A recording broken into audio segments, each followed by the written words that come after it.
주 동안 잘 지내셨습니까? 아멘. 한번 옆에 한번 보세요. 우와. 우와. 대단하십니다. 이 아침에 다른 모든 것을 뿌리치시고 말씀의 자리에 나오신 한 분 한 분을 환영하고 축복합니다. 아멘. 아멘. 오늘 하늘이 열리고 말씀이 열리는 총회 대구 신학교 제65번째 강의입니다. 자, 오늘은 이 주제로 시작을 해보겠습니다. 다윗과 골리앗의 싸움. 우리가 누구보다도 잘 알고 있습니다. 어릴 때부터도 많이 들었습니다. 이 시각을 조금 바꿔서 한번 보는 시간을 갖도록 하겠습니다. 성경은 동양에서 쓰여졌습니까? 서양에서 쓰여졌습니까? 동양에서 쓰여졌습니다. 신학은 어디서 발전했습니까? 서양에서 발전했습니다. 동양적인 사고를 가진 성경을 하나님 말씀은 동양의 사고로 기록되었습니다. 서양에서 발달했습니다. 그러니까 보는 시각 자체가 서양인의 시각에서 본 신학이 발달했습니다. 약간의 차이가 있습니다. 오늘 다윗과 골리앗의 싸움을 그런 시각에서 한번 보도록 하겠습니다. 성경은 동양 문화 속의 이야기를 동양 언어로 기록하였습니다. 중동이라 그러죠. 동양의 중앙이라고 중동이라고 서양 사람들이 불렀습니다. 그곳이 이스라엘입니다. 안타깝게도 신학은 서양에서 발전하였고 서양 문화와 서양 언어로 표준화되었습니다. 표현되었습니다. 따라서 동서양의 언어와 문화의 간격이 발생합니다. 분명히 발생합니다. 한동안 서양 신학이 무조건 옳은 줄로 생각했습니다. 그래서 우리는 신학을 한다면 거의 다 어디로 갑니까? 미국으로 가거나 독일로 가거나 유럽으로 갑니다. 그 신학을 배워옵니다. 그래서 동양의 신학이 서양으로 건너가서 서양인들의 사고 속의 신학이 정립되었다고 보시면 됩니다. 그것을 지금 발전시켜 왔습니다.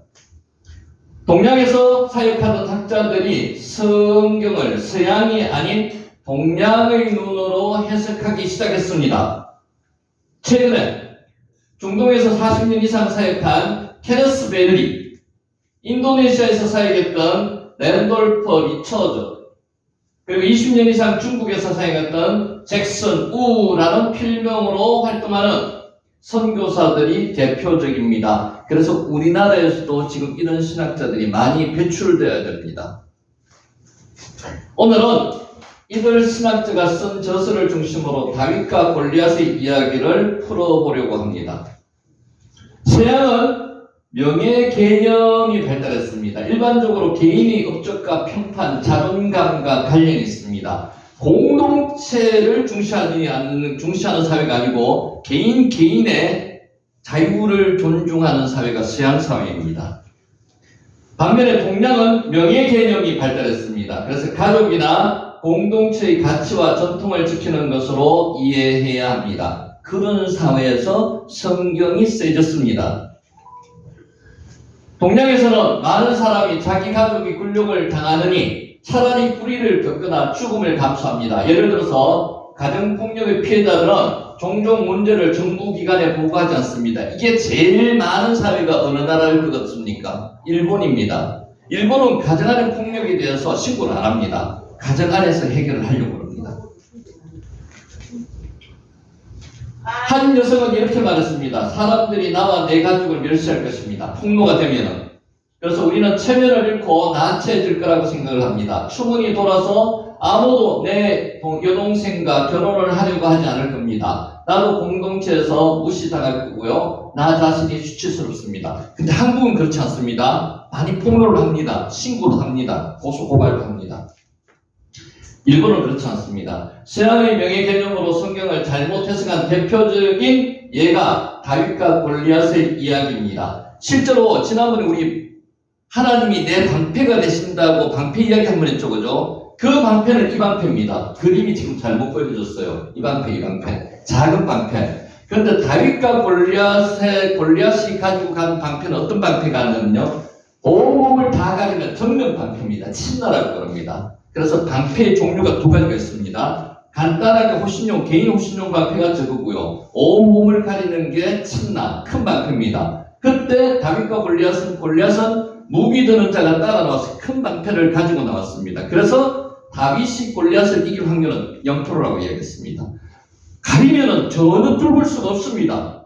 그래서 다윗이 골리앗을 이길 확률은 없습니다. 누가 이겼다고요? 하나님께서 하셨다는 것을 증명하시다는 거죠. 서양에서는 어린 양치기 소년 다윗이 골리앗과 용감하게 맞서 싸워 이겼다는 개인 이야기로 이해하는 경우가 많습니다. 이때까지 우리가 많이 그런 이야기를 많이 들었습니다. 근데 개인적인 사고로 해석해서는 안 된다는 거죠. 이 해석은 다윗의 성공을 이끈 주요 덕목으로 다윗 개인의 용기, 믿음, 헌신, 충성을 강조했습니다. 서양 신학입니다. 그러나 고대 중동의 맥락에서 명예는 개인의 역축보다는 가족, 종족, 집단의 평판과 관련이 있습니다. 그래서 가족의 공동체의 위신을 존중해가지고 떡을 구하러 온 친구에게 떡을 줄 수밖에 없는 사회, 그 사회가 중동사회, 이스라엘 민족 사회였습니다. 그래서 때문에 아니라 그 나라와 부족이 믿는 신의 승리나 패배로 해석했습니다. 개인의 명예가 아니라 집단의 명예를 그렇게 표현했습니다. 집단의 명예. 다윗이 골리앗을 상대로 거둔 승리는 단순한 개인적인 성취가 아니었습니다. 원래서 신들에 대한 이스라엘 하나님의 우월성을 입증한 집단적인 승리입니다. 개인의 승리가 아니라는 거죠. 이 승리는 개인적인 성취보다는 하나님을 신뢰하고 공동체의 명예를 지키는 것이 얼마나 중요한 것을 깨우쳐주는 예입니다. 랜돌프 리처드는 다윗과 골리앗의 싸움을 이렇게 해석합니다. 고대인들은 군대에 투석병사들이 있다는 사실을 잘 알고 있습니다. 돌만 전문적으로 던지는 투석병이 있었습니다. 투석병사가 돌을 던질 자세를 취하면 병사는 자기의 방패 뒤에 큰 방패니까 뒤에 숨음을 뜹니다. 투석병사가 돌을 다 던지면 그 무방비 상태가 되어버릴 그때 다윗이 물맷돌 5개를 잡았을 때 사람들은 생각했습니다. 전투는 금방 끝나겠네. 5개만 방패로 피하면은 다윗은 도관했던 지가 되는 거예요. 다윗은 골리앗의 방패를 향해 기껏 5번 돌을 던질 수 있었지만 그 다음은 다윗의 죽음이 분명했습니다. 골리앗은 다윗이 5번 돌을 던지는 동안 방패 뒤에 숨어서 기다리기만 하면 됩니다. 다윗이 골리앗을 이길 확률은 몇 프로? 없습니다. 이길 확률이 없습니다. 다만 골리앗이 방패 뒤에 숨었다가 다윗이 돌을 던지는데 살피기 위해서 고개를 조금 내밀 때 다윗이 돌을 던져가지고 골리앗의 이마에 명중시킨 확률 몇 프로? 0%라는 거죠. 거의 없다는 거죠. 근데 그것을 다윗이 했습니다. 아닙니다. 하나님이 하셨습니다. 그것을 성경은 이야기를 하고 있는 거죠. 그것은 기적이 일어나야 가능한 일입니다. 기적이 뭡니까? 인간의 힘으로는 할 수 없는 게 기적이죠. 하나님께서 하셨다는 겁니다.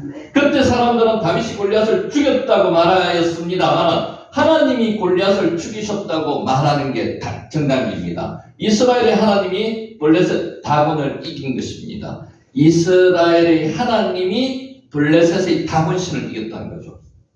다윗이 골리앗을 이긴 게 아니라는 겁니다. 하나님은 다윗에게 내가 돌을 던지는 솜씨가 보통이 아니니 골리앗과 맞서 싸우라고 요구하지 않았습니다. 여러분에게 하나님께서 말씀하십니다. 여러분이 힘이 능력이 강하기 때문에 밖에 나가서 세상과 싸워 이기라고 말하지 않으십니다. 여러분은 힘이 없는데 하나님의 능력을 의지해서 나가서 싸우라고 이야기하는 것도 똑같습니다. 다윗도 결코 자신의 무맷돌을 던지는 실력을 믿고 전투에 나간 적이 아닙니다. 하나님을 믿고 나가는 거죠. 실력이 있어야 얼마나 있겠습니까? 근데 다윗이 대단한 거는요, 자기가 용기를 내서 나가는 건 아니지만 하나님을 믿고 나갔다는 그 자체의 용기만은 대단한 거예요. 그는 오직 여호와 하나님을 의지하여서 나갔습니다. 우리 안에 계신 하나님이 역사하시면 우리도 이렇게 될 수 있습니다. 우리도 순교도 두려워하지 않는 사람들이 될 수 있다는 겁니다. 자, 3상 17장 45절 보이십니까? 같이 한번 읽어볼까요? 다윗이 블레셋 사람에게 이르되 너는 칼과 창과 단창으로 내게 나오거니와 나는 만군의 여호와의 이름 곧 내가 모욕하는 이스라엘 군대의 하나님의 이름으로 내게 나아가노라. 사무엘상 17장 45절 말씀입니다. 그런데도 사람들은 하나님보다 다윗을 자꾸만 높이려고 합니다. 이게 서양의 신학에서 강조하는 겁니다. 다윗이 군인다운 용맹함, 하나님을 향한 확실한 믿음, 하나님보다 다윗의 중점을 또 잡고 그쪽이 개인주의가 발달한 서양 쪽의 신학을 이렇게 해석을 했습니다. 평소 곰과 사자와 맞서 싸우며 악했던, 익혔던 돌 던지는 실력을 높이 평가합니다. 돌 던지는 실력이 분명히 있었는데 그것보다 더 중요한 것은 하나님이 역사하셨다는 것이, 하나님이 싸우셨다는 것이 중점입니다. 여기서는. 그것은 서구의 개인주의적 관점에서 개인에게 명예를 돌리려는 잘못된 해석입니다. 중동 문화는 수치와 명예의 문화입니다. 어린이가 늘 듣는 말은 그건 잘못이다가 아니라 네가 개인적으로 잘못했다고가 아니고 네게 부끄러운 일이다. 공동체에서 수치스러운 일이다. 이런 이야기죠. 이런 행위는 집안을 부끄럽게 하고 저런 행위는 집안의 명예를 더럽힌다. 남자나 여자나 부끄러운 일을 피하고 명예를 지키려고 한다. 이런 문화에서는 옳고 그름이라는 추상적인 원리를 얼마나 성실하게 의식하느냐보다는 공동체가 느끼는 명예와 감정, 수치감이 개인적, 사회적 행동을 이끈다는 거죠. 그러니까 공동체적인 이익이 우선이라는 겁니다. 다윗이 이스라엘 공동체의 명예와 하나님의 명예를 위해서 자신이 생명을 바칠 각오를 하게 된 계기는 어떤 계기가 있었을까요? 한번 상상해 보세요. 이런 계기가 있었습니다. 사무엘이 기름 부음 받은 사건입니다. 기름 붓는다는 것은 새로운 사명을 준다는 겁니다. 기름 부음을 받는다는 것은 하나님의 사명을 감당하는 자가 되었다는 겁니다. 구약에서는 개인을 높이고 소명을 주기 위해서 기름을 붓지 않고 공동체의 대표로서 공동체의 명예를 지키도록 기름을 부었습니다. 개인한테 힘을 주는 게 아니고 공동체의 명예를 높이라고 기름을 부었다는 거죠. 사무엘은 다윗이 이스라엘 공동체의 명예를 높이고 지키는 공동체의 대표가 되라고 기름을 부었습니다. 새로운 사명, 어떤 사명입니까? 이스라엘의 왕으로 삼은 그것은 공동체의 이익을 위해서 했다는 겁니다. 개인을 위해서 했다는 게 아닙니다. 이제 다윗은 자기 한 사람을 생각하는 자가 아니라 공동체를 생각해야만 합니다. 그가 골리앗을 만났을 때 다윗은 바로 그 생각을 했습니다. 골리앗 앞에서 이스라엘 공동체의 대표가 되어야 할 사람은 그 당시에는 누구였습니까? 사울왕이었습니다. 근데 사울왕은 그것을 무시했습니다. 회피했습니다. 사울도 사무엘에게 기름 부음을 받았지만 그는 이스라엘 공동체의 대표로서의 역할을 회피했습니다. 그건 수치스러운 일입니다. 이때 다윗은 자기의 생명을 조금도 생각하지 않고 대단한 다윗이에요. 그런데 그 다윗을 성경에서는 높이려고 하는 게 아니고 하나님을 높이려고 하는 거죠. 오직 하나님과 이스라엘의 명예만을 생각했습니다. 그는 나이나 훈련 여부를 생각하지 않고 무기를 의지하지 않고 오직 이스라엘에 믿는 여호와 하나님만을 생각했습니다. 다윗의 미대성이 있습니다. 그것은 바로 집단 공동체의 명예를 지켜야 한다는, 집단 공동체의 명예를 지켜야만 한다는 생각에서 나왔다는 것입니다. 잭슨 홈은 칭의의 개념, 의롭다고 인정하는 게 칭입니다. 의로워서 의롭다는 게 아닙니다. 우리를 의롭게 봐주시는 것은 우리가 의로워서 의로운 게 아니에요. 지금 창세기 15장 6절에 나오는 그 칭의, 의로워서 다 아브라함을 의롭다고 해주신 게 아니에요. 믿음으로 의롭다고 해주시는 거예요. 로마서에서 칭의란 한 사람이 가진 명예로운 지위, 아브라함의 자손이라는 정체성을 승인하는 방식입니다. 의롭다 하심을 받은 사람은 아브라함의 가족에 속하게 되었습니다. 왜냐하면 그가 그리스도 안에 있기 때문입니다. 그렇다면 아브라함의 가족 혹은 아브라함의 후손은 누구입니까? 서구인들은 일반적으로 방법론에 집중했습니다. 어떻게 아브라함의 가족 혹은 후손이 될 수 있는가에 서구 사람은 집중을 했습니다. 어떻게 유대인이 될 수 있는가에 집중을 했다는 거죠.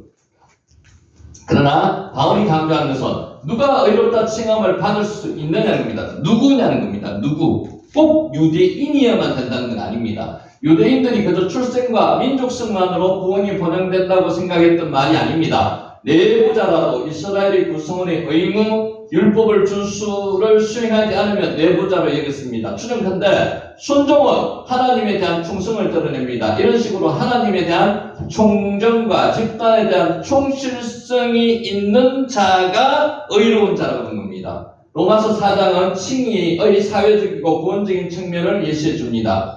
이스라엘 백성, 즉 하나님의 회중에 들어가는 방법은 다양합니다. 유대인으로 되는 방법은 다양한 방법이 있습니다. 꼭 유대인 엄마 아빠에서 태어난 사람은 유대인이 되는 건 아니에요. 유대인의 혈통을 가지거나, 이게 유대인으로서의 첫 번째 조건입니다. 유대인과 결혼한 자, 특히 엄마가 유대인이어야 됩니다.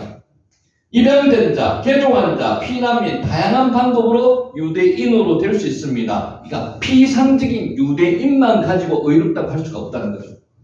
그러나 어떻게 보다 중요한 것은 누가 하나님의 백성이냐는 거죠. 하나님을 경외하고 하나님의 율법을 지키는 자, 누가 정체성을 가지고 있느냐는 겁니다. 하나님과 하나님의 백성 공동체의 명예를 지키는 자가 하나님의 백성이라는 겁니다. 그리스도인은 물과 성령으로 기름 부음을 받은 사람입니다. 일부 신학자들은 세례를 개인의 사건으로 해석합니다. 그럴 수도 있습니다. 근데 더 중요한 것은 개인적인 사건이 아니라는 거죠. 개인의 신앙 고백과 믿음 위에서 세례를 주었다고 합니다. 그러나 이는 개인주의에 함몰된 서구의 해석입니다. 세례는 그리스도 안에서 새로운 정체성, 새로운 공동체 일원이 되었다는 겁니다. 하나님의 백성의 정체성을 부여받는 것입니다. 그는 이제 그리스도의 몸으로 간주되는 명예를 부여받았습니다. 그리스도 안에서 한 몸이 되었는 게 세례의 사건이라는 겁니다. 따라서 그리스도인은 기독교 신앙의 대표자로서 하나님과 하나님 백성 공동체의 명예를 지키기 위해서 노력해야 합니다. 우리도 우리 개인적인 명예보다는 우리 공동체, 교회 공동체, 하나님의 아들 공동체, 자녀 공동체, 여의 명예를 지켜야 한다는 거죠. 그리스도인의 세례는 영적인 변화, 그리스도 안에서의 새로운 정체성, 언약적인 책임, 공동체적 연합의 맥락에서 명예의 관점으로 해석을 해야 합니다. 제가 앞에서 언급한 학자들은 성경을 서구의 개인주의적 사고방식을 벗어나서 성경이 원래 쓰였던 동양의 문화와 언어 속에서 성경의 본뜻을 탐구했습니다. 다윗과 골리앗의 싸움은 다윗 개인의 싸움이 아니라는 거죠. 앞에서 설명했습니다. 하나님과 이스라엘 백성 공동체의 명예를 다루는 이야기가 이 이야기입니다. 오늘 그리스도인과 교회 공동체를 향해서 매우 의미 있는 메시지를 전하고 있습니다. 현재 한국교회는 한국 기독교 공동체의 명예는 땅에 떨어졌습니다. 다 공인합니다. 마치 골리앗 앞에서 벌벌 떠는 이스라엘과 사울과 같습니다. 그 모습 한번 생각하면 비슷하지 않습니까? 우리 한국교회의 모습이 지금 이런 모습이라고 보시면 맞을 것 같습니다. 그건 곧 하나님의 명예도 떨어졌다는 겁니다. 하나님 신앙 공동체의 명예가 떨어졌다는 것은 하나님의 명예가 떨어졌다는 겁니다. 이제 다윗과 같이 하나님과 하나님 백성 공동체의 명예를 위해서 나서는 그리스도인이 필요합니다. 저와 여러분이 그런 사람이 되어야 된다는 거죠. 내가 신앙인이라는 나 개인의 명예만 있는 게 아니에요. 개인 구원을 위해서 신앙생활하는 그리스도인이 아니라 하나님의 명예를 위해서 나서는 그리스도인이 필요합니다. 그리스도인은 기독교 신앙의 대표자입니다. 그래서 하나님과 하나님 백성의 공동체의 명예를 지키기 위해서 노력해야만 됩니다. 아멘이시죠? 현재 한국교회, 한국 기독교 공동체의 명예는 땅에 떨어졌습니다. 정말로 이래서는 될까 싶은 사건들이 너무나 많이 일어나고 있습니다. 공공연하게 일어나고 있고 요새는 너무 많이 일어나다 보니까 뉴스거리도 되지 않습니다. 마치 골리앗 앞에서 벌벌 떠는 이스라엘과 사울왕과 같습니다. 이 모습 한번 생각해 보세요. 이스라엘 민족이 얼마나 처참하게 그때 굴욕을 당했습니까? 골리앗 앞에서. 지금 그 모습이 우리가 이 세상에서 지금 교회 공동체, 하나님의 자녀 공동체가 받고 있는 수치와 수호라고 보시면 됩니다. 하나님의 명예를 위해서 나서는 그리스도인들이 필요합니다. 그런 저와 여러분이 되시기를 예수님의 이름으로 축원하면서 오늘 강의를 시작하도록 하겠습니다. 아멘.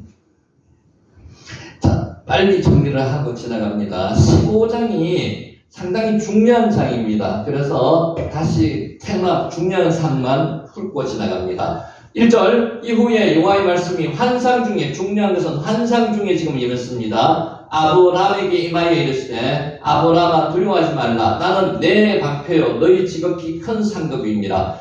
여러 가지 사건이 있었습니다. 이후에라는 것은 여러 가지 사건들 후에 전쟁도 있었고요. 여러 가지 사건들이 있은 후에 여호와의 말씀이 환상 중에 쓰였습니다. 여기서 환상 중이라는 것은 마하제가 환상입니다. 현실하고 차원이 다른 게 환상입니다. 하나님의 말씀이 우리 성경 말씀으로 임하고 마음속에 와닿을 때도 있지만 환상 중에, 기도 중에 임할 때도 있습니다. 무시하시면 안 됩니다. 확실한 깨달음을 주시는 신적 계시가 환상입니다. 아브라함에게 하신 말씀이 아브라함에게 우리 노래 불렀죠. 두려워하지 말라고 말씀하시는 겁니다. 세상 살다 보면 여러분 얼마나 두려운 게 많습니까? 두려워하다 보니까 개가 큰 소리 크게 짖는 개는 어떤 개입니까? 아시죠? 두려워하는 개가 큰 소리를 짖습니다. 용감한 개는 크게 안 짖습니다. 으르렁만 거리면 다 물러갑니다. 두려워하기 때문에 그렇습니다. 아브라함에게 두려워하지 말라고 합니다. 그래서 우리 외웠죠. 알티라, 알티라. 우리 히브리어 1년 공부했는데 요거만큼만 하나 기억하고 가시면 좋을 것 같습니다. 알티라. 권사님, 알티라. 두려워하지 말라. 두려워하지 말라. 어떻게? 왜 두려워하지 말라는 하나님 말씀만 하시는 분이 아니에요. 하나님이 내 방패가 되어주신다는 거예요. 아까 방패. 여기서 방패는 조그마한 방패, 호신용 방패를 이야기하는 겁니다. 이것만 되더라도 다 막을 수 있습니다. 어떻게 호신을 해주신다는 겁니까? 죄로부터 막아주신다는 거예요. 유혹으로부터 막아주시는 거고요.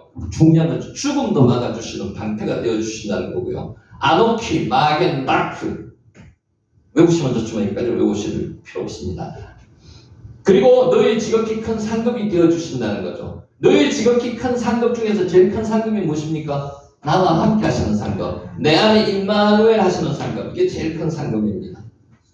2절 아브라함이 이르되 주 여호와여 아도나이 여호와. 여기서 아도나이 여호와가 아도나이가 처음 나온다 그랬죠. 아도나이는 하나님을 주로 고백하는 겁니다. 천지 창조주 하나님을 고백하는 게 아도나이입니다. 여호와 엘로힘 하나님을 말하기가 상당히 불경스러운 상황이라 그래가지고 아도나이라는 단어를 썼습니다. 주라고 인정하는 거죠. 나의 주 인정하는 겁니다. 고백하는 겁니다. 믿음이 있어야지 이 인정이 되는 겁니다. 여호와여 무엇을 내게 주시려 하나이까? 나는 자식이 없사오니 나의 상속자는 이 다메섹 사람 엘리에셀이니이다. 이것을 의심해서 하나님이 계신지 안 계신지, 살아계신 하나님이 있으신지 안 있으신지를 의심해서 이야기했다는 학설도 있지만 그거보다는 아브라함의 믿음은 확실했습니다. 하나님이 살아계시다는 것은 확신했습니다. 그런데 아브라함이 지금 나름대로 하소연하는 겁니다. 전지전능하신 하나님이 계시는데 주여 주여 저는 자식이 없습니다. 이런 뜻입니다. 하나님이 자식을 안 주셔가지고 제가 지금 자식이 없습니다. 이런 뜻입니다.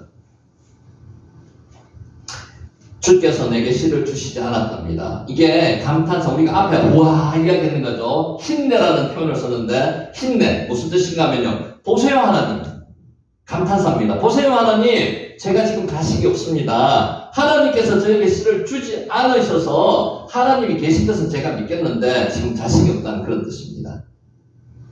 그리고 4절에 여기서 요 구절이 하나 한글로는 해석이 안 되었습니다. 왜 힘내? 이게 무슨 뜻인가 하면 보세요 하나님, 제가 자식이 없습니다 라고 아브라함 이야기를 하니까 하나님도 거기에 따라가 준해가지고 아브라함과 비슷하게 말씀하시는 거예요. 봐라 아브라함, 이런 뜻입니다. 이런 뜻이 들어가면 상당히 성경이 좀 생생하게 다가오죠. 봐라 아브라함아, 이런 뜻입니다. 여호와의 말씀이 그에게 임하여 이르시되 그 사람이 내 상속자가 아니다. 내 몸에서 날짜가 적자라는 말입니다. 아브라함을 통해서 씨가 나온다는 말입니다. 내 몸에서 날짜가 내 상속자라는 겁니다.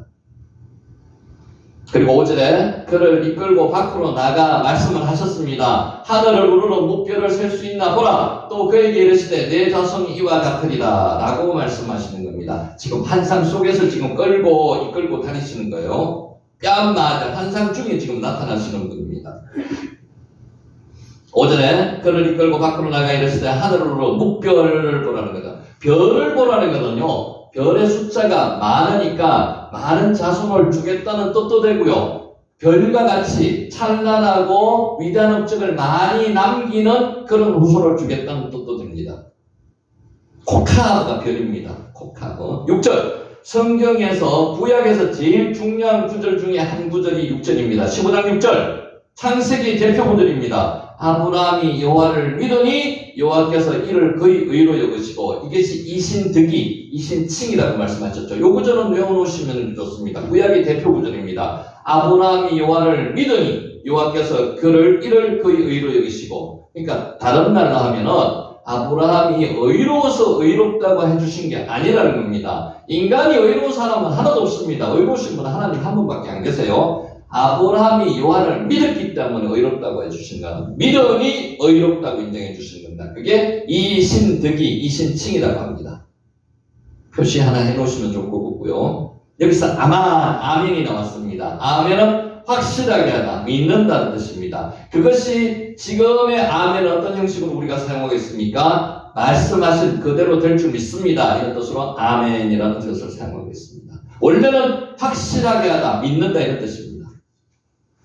7절 또 그에게 이르시되 나는 이 땅을 내게 주어 소유를 삼게 하려고 너를 갈대아인의 우르에서 이끌어낸 여호와이라. 여호와니라 누가요? 나는 하나님께서 나는이라고 직접 표현하시는 것은 나는 여호와라고 표현하시는 겁니다. 약속에 신실하신 하나님께서는 오늘날 우리에게도 찾아오셔서 이렇게 말씀하실 수 있습니다. 영적 가나안 땅인 천국을 소유하는 확신을 우리에게도 주실 수 있습니다.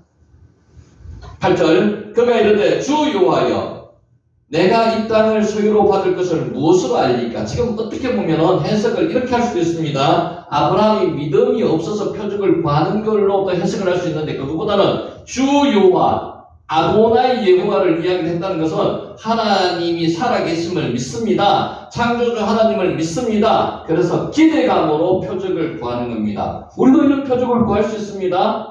기도원이 표적을 구했습니다. 그때 믿음이 없어서 표적을 구했다기보다는요, 믿음은 있는데 기대감에서 표적을 구하는 그런 기도도 할 수가 있습니다. 이 아브라함은 믿음의 표적을 구했는 겁니다. 9절 여호와께서 그에게 이르시되 나를 위하여 3년 된 암소와 3년 된 암염소와 3년 된 수장과 산비둘과 쥐비둘기 새끼를 가져올지니라. 여기서도 우리가 잘 이렇게 묵상해 보면 상당히 영적인 의미가 많습니다. 누구를 위해서요? 나를 위해서. 하나님을 위하는 게 결국은 인간을 위한 거라는 말씀을 드렸죠. 그죠? 이게 하나님의 방법입니다. 하나님을 위해서라고 하는 것을 인간을 하나님을 위해서 하나님께서 그대로 되돌려 주시는 거고요. 자, 3년 된 암소만 가져와도 됩니다. 하나만 가져와도 돼요. 3년 된 암염소 하나만 가져와도 돼요. 근데 왜 이렇게 두 번, 세 번 자꾸 반복하실까요? 확실하게 하신다는 거죠. 맹세를 확실하게, 서약을, 언약을 확실하게 하신다는 의미에서 두 번, 세 번 겹쳐가지고 말씀하시는 거예요. 3년이라는 뜻은 아셨잖아요. 그죠? 완벽한 것을 가져오라는 겁니다.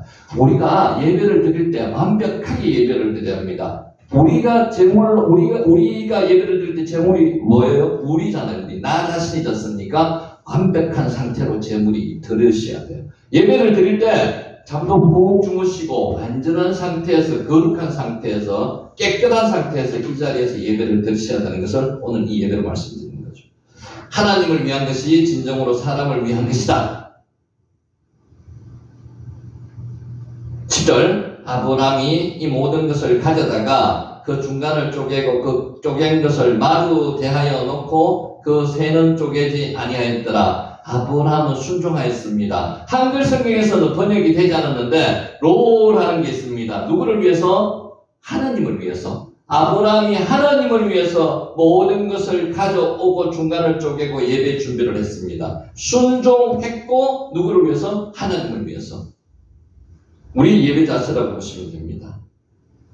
베리트가 언약입니다. 언약에 대해서는 이야기를 한 번씩 들어보셨어요. 베리트는 쪼개다, 바타르에서 나왔다고 보시면 됩니다. 그러니까 언약은 바타르, 우리 고대 중동에서 행해졌던 이 언약의 행위 방법에서 나왔다고 보시면 됩니다. 바타르, 쪼개다는 뜻입니다. 중간을 쪼갰다는 것은요, 공평하게, 정당하게, 정상적으로 쪼개놨다는 겁니다. 한 걸음 더 나아가서 희생제물을 쪼개는 것은 장차 그리스도께서 십자가에서 바타르, 쪼개지는 그것을 예표하는 것으로 볼 수도 있습니다. 새는 쪼개지 않았고요. 솔개라는 것은 이방의 왕들을 대표하는 것으로 볼 수도 있습니다. 넘어갑니다. 아이트. 솔개가 그 산채 위에 내릴 때는 아브라함이 쫓았는데 아브라함이 그냥 쫓았는 게 아니라 소리 지르면서 쫓았다. 원래는 그렇게 나와 있습니다. 자, 여기까지 했고요. 이제 세월 12절 들어갑니다. 12절 해질 때에 아브라함에게, 아직 이름이 안 바뀌었습니다. 아브라함입니다. 아브라함에게 깊은 잠이 임하고 큰 흑암과 두려움이 그에게 임하였더니, 여기서 중요한 게 두 가지 정도가 나옵니다. 아브라함이 깊은 잠이 임하였답니다. 아브라함이 솔개를 쫓고 재물을 준비해서 피곤해서 깊은 잠이 임했는 게 아니에요. 이 깊은 잠은 하나님께서 주신 깊은 잠입니다. 이 깊은 잠은요, 완전히 빠져드는 깊은 잠입니다. 그러니까 잠 속에, 꿈속에서 지금 하나님이 환상 중에서 아까 하셨다면 이게 깊은 잠에 빠지게 하시는 거죠. 이 깊은 잠이 따르떼마라고 씁니다. 따르떼마. 이 따르떼마가 옛날에 아담을 잠들게 하셔서 갈비뼈로 하와를 만들 때 이 잠들게 하신 이 깊은 잠이 따르떼마입니다. 따르떼마. 깊은 잠에 아브라함 위에 떨어졌다 이 뜻이고요. 따르떼마, 깊은 잠. 하와를 창조하기 위해서 하나님께서 아담을 깊이 잠들게 할 때 사용한 잠이 깊은 잠입니다. 이 깊은 잠은요, 스스로 아무것도 의식할 수 없는 상태에 들어가는 것을 이야기합니다. 하나님은 잠을 죽음으로 간주하셨습니다. 그렇죠, 그죠? 죽는 것을 잔다고 말하기에 예수님께서 표현하셨잖아요. 이 깊은 잠은 죽음과도 같은 깊은 잠이라고 보셔도 됩니다. 아브라함의 의식은 온전히 하나님에 의해서 주관하시며, 하나님은 단지 수동적으로 이를 받아들일 수밖에, 아브라함은 이를 수동적으로 받아들일 수밖에 없는 깊은 잠. 이 깊은 잠은 사람이 손을 댈 수 없는 상태입니다. 환상에 아주 깊이 들어가가지고 남이 손댈 수 없는 상태, 깨워도 깨어나지 않는 상태. 하와 아담을 잠들게 해서 갈비뼈를 빼어내도 고통을 느낄 수 없는 그 깊은 잠, 그 깊은 잠이 따르떼마입니다. 한번 볼게요. 2장, 창세기 2장 21절에 이렇게 기록되어 있습니다. 여호와 하나님이 아담을 깊이 잠들게 하시니 이때 깊은 잠이 따르떼마입니다. 그가 갈빗대 하나를 취하고 살로 대신 채우시고, 이렇게도 이 고통을 못 느끼는 깊은 잠이 따르떼마입니다. 참고로 따르떼마가 아주 깊은 잠, 고통도 느끼지 못하는 깊은 잠 나갑니다. 요 글자 어렵죠? 따르떼마 외울 필요는 없습니다. 깊은 잠, 요 깊은 잠이 성경에서 몇 군데 안 나옵니다. 하와를 만들 때 아담을 잠들게 한 깊은 잠, 아브라함에게 솔개를 쫓은 후에 하나님께서 깊은 잠을 주셨을 때 따르떼마, 요 따르떼마입니다. 라담에서 나왔습니다. 라담. 나팔이 떨어지다는 뜻이고요. 떨어지다, 나팔. 하는 의미고요. 12절. 해 질 때 아브라함에게 깊은 잠이 임하고 따르떼마가 임했습니다. 큰 흑암과 두려움이 그에게 임하였더니, 제가 하는 것 중에서 중요한 것은 성경에 좀 메모해 놓으셔도 괜찮아요. 요게 해석을 큰 흑암과 두려움 두 개가 임하여서 두려워했다는 그런 뜻이 아니고요. 요 뜻을 잘 보시기 바랍니다. 큰 흑암과 두려움이 그에게 임하였더니, 요 뜻은 직역을 하면 이렇습니다. 심한 흑암의 두려움이 그에게 떨어졌더니, 그러니까 두 가지가 다 엔드로 연결되는 게 아니고요. 흑암의 두려움, 캄캄함의 두려움, 이런 뜻입니다. 흑암의 두려움이 그에게 임해서 이런 뜻입니다. 흑암도 임하고 두려움도 임했다 이런 뜻이 아니고, 두 개가 동시에 떨어져 있는 게 아니고 흑암의 두려움 이런 뜻입니다. 심한 흑암의 두려움이 그에게 임하였다 이런 뜻입니다. 한글 번역에 약간의 문제가 있습니다. 흑암은 1차적으로 이런 뜻입니다. 이스라엘이 애굽의 속박수 가운데 신음할 것을 예시하는 의미가 있습니다. 애굽에 430년 동안 노예 생활을 했습니다. 여기서 질문 하나 할게요. 권사님 질문. 430년 동안 애굽에서 노예 생활을 했다. 이 뜻을 어떻게 해석해야 될까요? 430년 동안 계속 노예 생활을 했다? 아니면 430년 중에 일부분만 노예 생활을 했다? 계속 했다. 일부분만 했다. 저는 일부분이라고 뭐 해석하시는 게 맞을 것 같아요. 왜냐하면은 요셉 당시에는 노예가 아니었습니다. 새로운 왕이 바뀌어가지고 요셉을 알지 못하는 왕이 바뀌어가지고 노예 생활을 했는데 그게 어느 정도 있는지는 아무도 알지 못합니다. 그 새로운 왕이 언제 나타났는지는 몰라요. 그래서 전체 다 430년을 노예 생활을 있었는 것은 아니었을 것 같습니다. 그러니까 요셉을 알고 요셉의 위대성을 아는 왕에서는 노예 생활을 하지 않았을 거고요.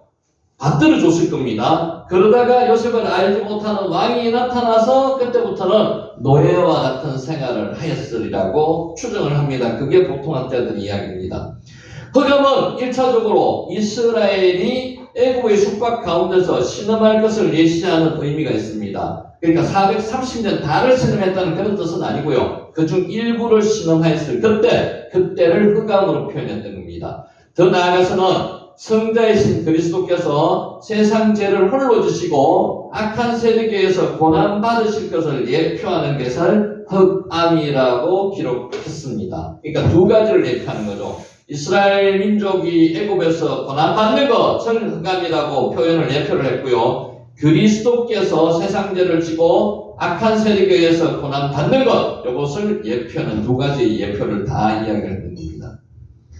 이런 사실을 통해서도 이 세상 역사는 우연히 이루어지는 게 아닙니다. 우리는 이 세상 역사가 우연히 이루어지는 것처럼 느끼지만은 하나님의 섭리 속에서 이루어진다는 거죠. 모든 것은 하나님의 섭리 가운데 있습니다. 하나님의 오묘한 섭리에 따라서 일제매력의 어긋남도 없이 도도하게 흘러가는 것을 알 수 있습니다. 나의 앞날도 하나님의 섭리 가운데 있습니다. 권사님의 앞날도 섭리 가운데 있습니다. 권사님의 섭리도 하나님의 섭리 가운데 있습니다. 그래서 모든 것은 하나님의 섭리 가운데 있습니다. 창조주 하나님이 이 세상을 주재하신다는 말이죠.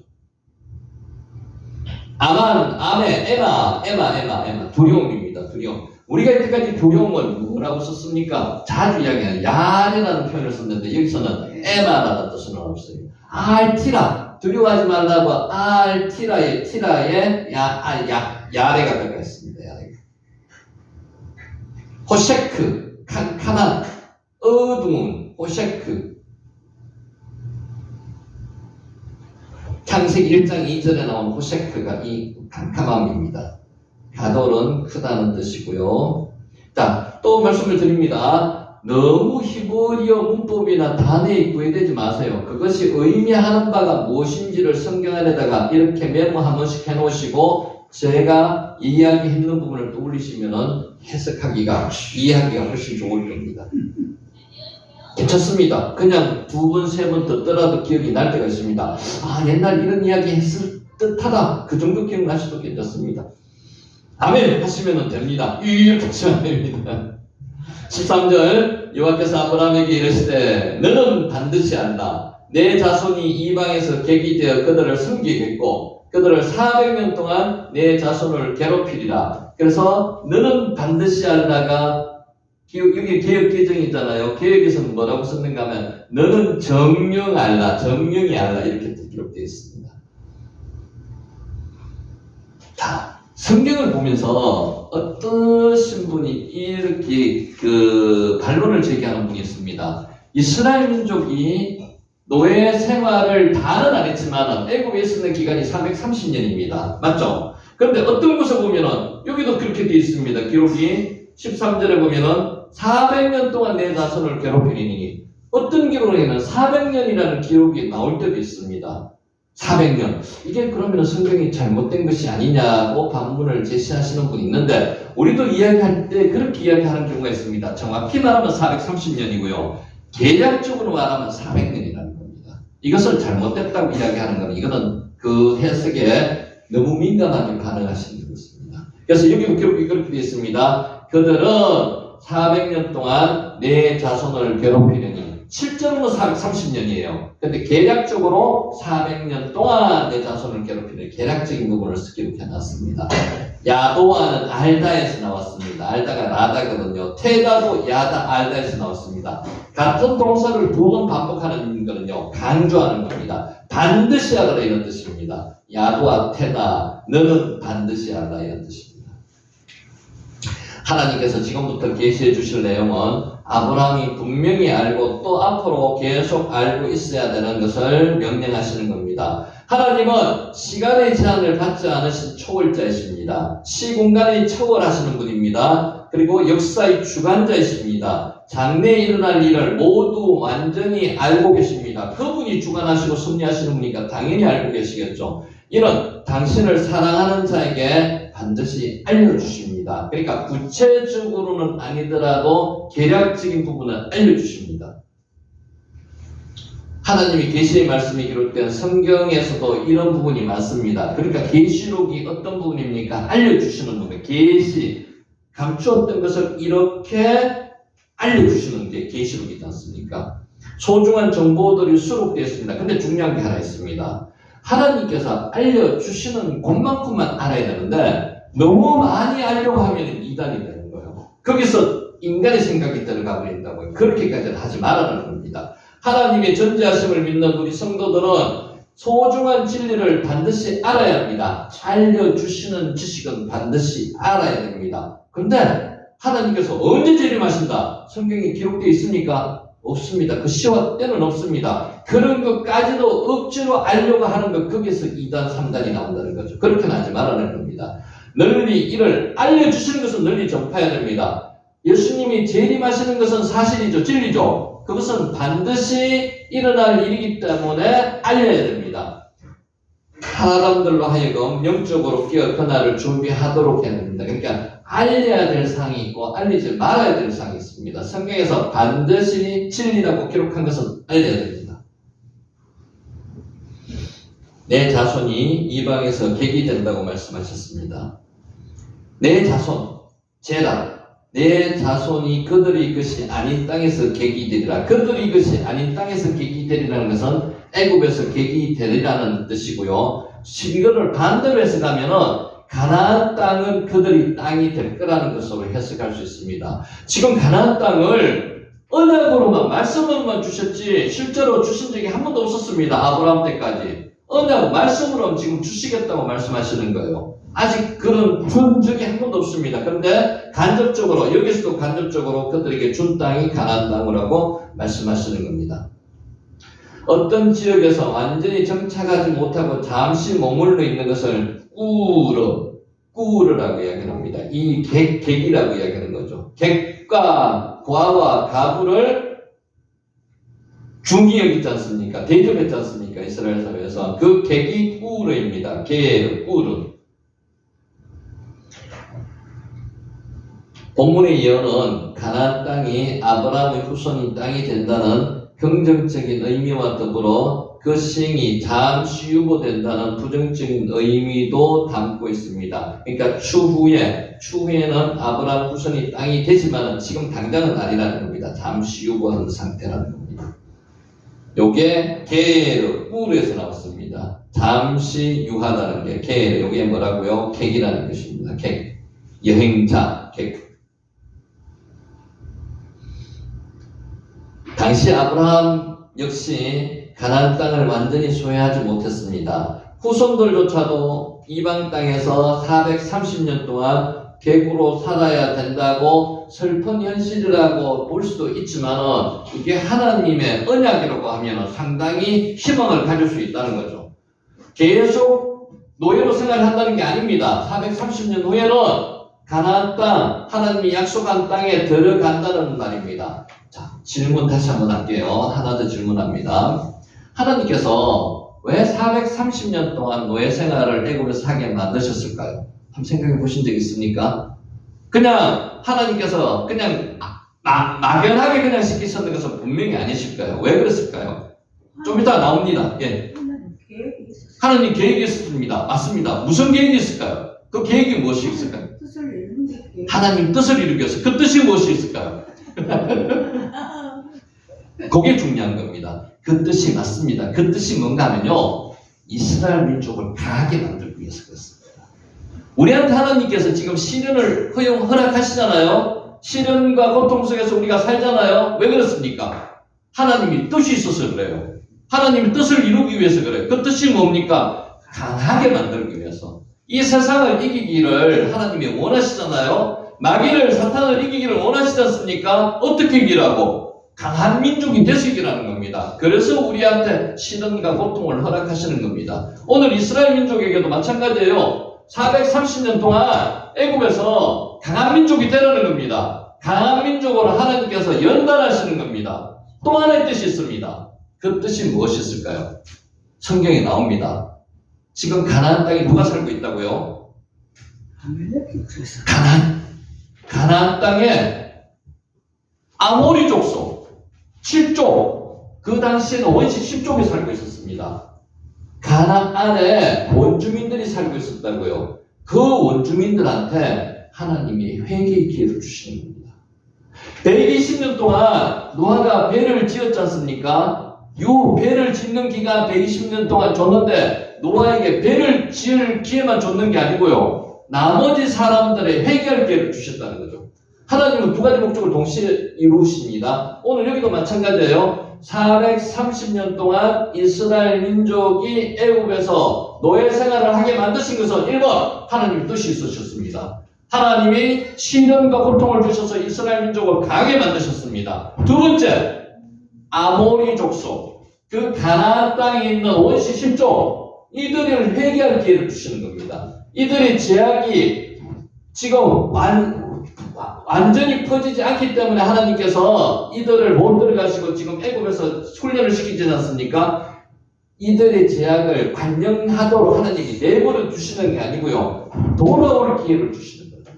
돌아올 기회. 그러니까 하나님의 목적이 두 가지 다가 있었다는 거죠. 한 가지만 생각하시면 안 됩니다. 오늘 중요한 거 가나안에 있는 아모리 족속의 제약이 간영치 못해서 시간을 주셨는 것, 돌아올 시간을 주셨는 것도 중요하지만 더 중요한 거는요. 하나님께서 우리한테 시련을 주시는 목적이 무엇이는가? 오늘 권사님 말씀하셨다시피 하나님의 뜻이 있으십니다. 그 뜻이 뭐냐고요? 이 세상을 살아갈 힘을 가지라는 거죠. 그 시련과 고통 속에서 하나님이 주시는 힘으로 이겨내라는 겁니다. 연단하고 시련하는 과정이라는 거죠. 그것을 아신다면 이 세상의 고통과 시련이 결코 거부할 것만은 아니라는 거죠. 감사하게 받아들이는 저와 여러분이 되시기를 예수님의 이름으로 축원합니다. 첫째 시간 마치겠습니다. 아멘.